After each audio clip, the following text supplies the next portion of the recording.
Well, that was one of the weirdest games of the season. Um, it's just typical Chelsea at this point.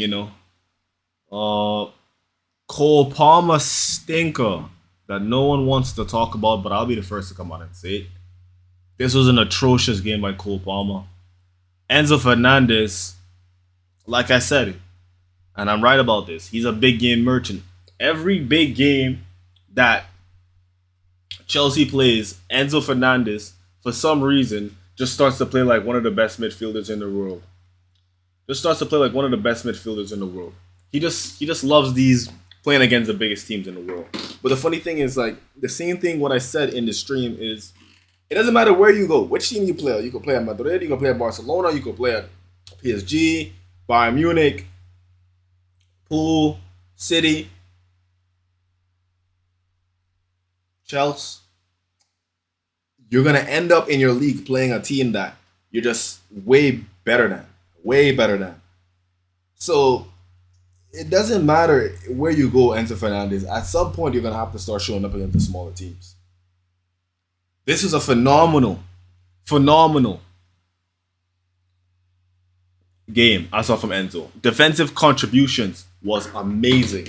He was literally cleaning up that midfield so much for us. He saved us so much. Also doing some work inside of the box. Going forward, he was doing his thing, connecting the play, connecting passes. He was like linking up with our wingers. And this is something I still don't get, right? When you see Enzo is doing so well, you wanna and you see how Esteban is getting into positions to score the goals, right?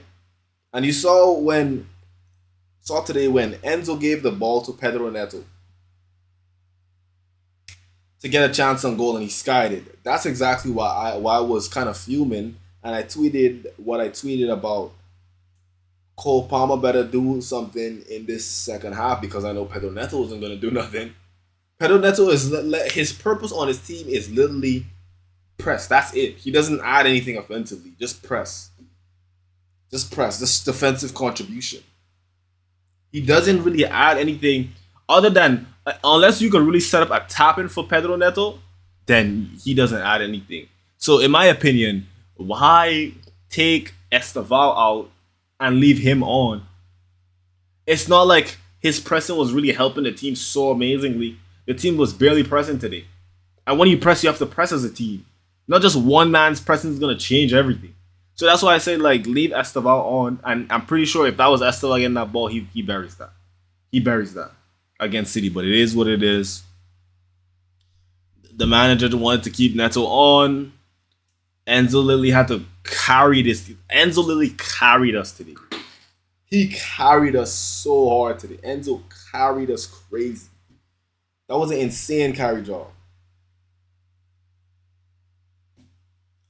Thankful for that. Thankful for that. We're gonna be getting Caicedo back for the next game. Reece James, another phenomenal Reece James performance. You know, wasn't super amazing, but it was like for the most part, it was great. It was great. He did his thing, kept the ball, connected play a lot of the times.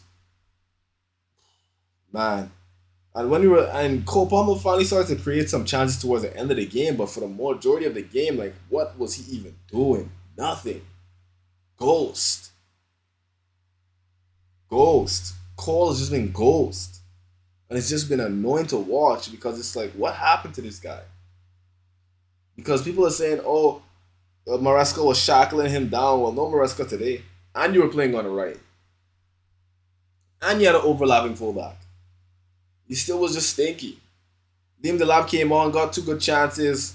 Kusanov completely shut him down, marked him out of the game, and he almost got himself a red card because, let's be honest, let's say right, when he pushed Kusanov into the stanchion, let's say he didn't get to fall like how he falled in the game and he just ended up like hitting his head and busting open his head.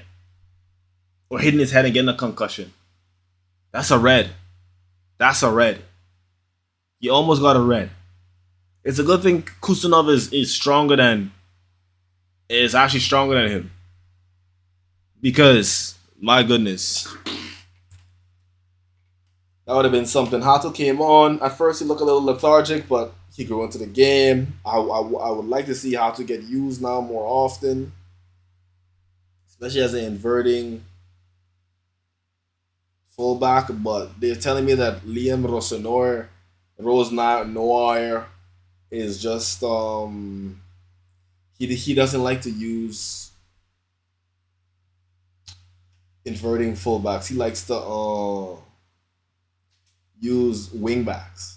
So we're gonna see how that works. They're telling me he's probably gonna put Pedro Neto as a wingback on the left. What is he gonna offer us on the left? What is he gonna offer us on the left? Pedro Neto. He's not like bro. Like I said, this guy's best attribute is pressing, but he's not a great defender. He's gonna get cooked defensively. He's literally gonna get cooked defensively. It is what it is. I would have loved to see Felipe Luis come and take control of the team, but it is what it is. Andre Santos, he did a great job in the midfield today as well. Most of the fans aren't going to acknowledge that, but it is what it is. Um, to be honest, I'm not mad at the back line. I think Chalba had a pretty good game today. I still get pissed off with some of his decision making, but in all, he had a pretty good game today. Some bad decisions here and there, but it's Chalaba. That's what you expect from him and Body Shield. Body Shield. Some people are trying to say that the Body Shield is at fault for that goal, but in my opinion, I think that was just not really him making a mistake. It's just him getting outplayed by Tajani Reinders. Right, Reinders, you know, takes the ball to the left, power shot on his left foot, top bins, top netting. Jenny Reinders is a baller. Baller. A lot of people don't want to talk about the Ryan Cherokee stinker today. Everyone's gonna ignore it, but I'm not gonna ignore that awful, stinky performance from Ryan Cherokee today. Not gonna ignore that. That was a horrible performance from that guy. Woo! I yawned watching him play, but it is what it is. Phil Foden, mid performance. Haaland, mid performance. Not Oscar Bob. What's his name? O'Reilly. Nico O'Reilly had a good game. It's unfortunate that he was the reason um for that late minute goal because I thought he was having an amazing game. I really enjoyed watching him play, even though he was on the enemy team, the opponent team. I was like, man, this guy he's tidy, he's neat, he's very calm under pressure. Even in the box, he's calm on the defensive end and on an offensive end. Yeah, he was having a great game. I rate him as a player. João Pedro, he had a mid game again today. Kind of, I'm not gonna say he got marked out of the game because he helped us a lot in build up. But the thing with João Pedro is just,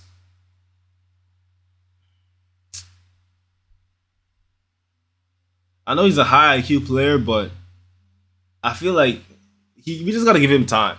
Because let's be honest, we were mad with Cucurella, we were mad with Robert Sanchez, we were mad with Caicedo when they all first started at Chelsea. Give João Pedro time, let him climatize, and I think we're all gonna start to have some love for him again. You know, we're gonna have some love for João Pedro again. But all in all, I think the team's all right. Team was all right today. I'm kind of curious to see how we're gonna do under Liam Rossonor because a lot of people are telling me that the Rossonor system is gonna be really good for João Pedro. It's gonna really help to get the most out of him. So I'm looking forward to see how that happens, how that looks. Also looking forward to see more Esteval ball in the future. Hopefully he gets some more minutes and they actually treat him like the wonder kid that he is and help with his development. Because yes, I know he's not like super amazing yet, but Yamal wasn't super amazing in his first league, in his first year at Barcelona, right? He had to grow into things. This is his first year in Europe, Esteval, and he's growing into his role. He's shown some great glimpses of what he can be. especially against a team like Barcelona. That was an amazing goal. And I think with time, I definitely think with time, Esteban, we're going to start to get way more consistent, like really good performances from Esteban. Same thing with Palmer. I think Palmer is going through another rough patch. He's coming out of an injury. Yes, he had a stinky performance today, but I'm not gonna just lose hope in Cole Palmer. I don't think he's a one season wonder. I believe that with the right coaching, we can get the best out of him. Let's see what Rossonor does. Everyone like, share, comment, subscribe, talk to me in the comments, and see you guys in the next one.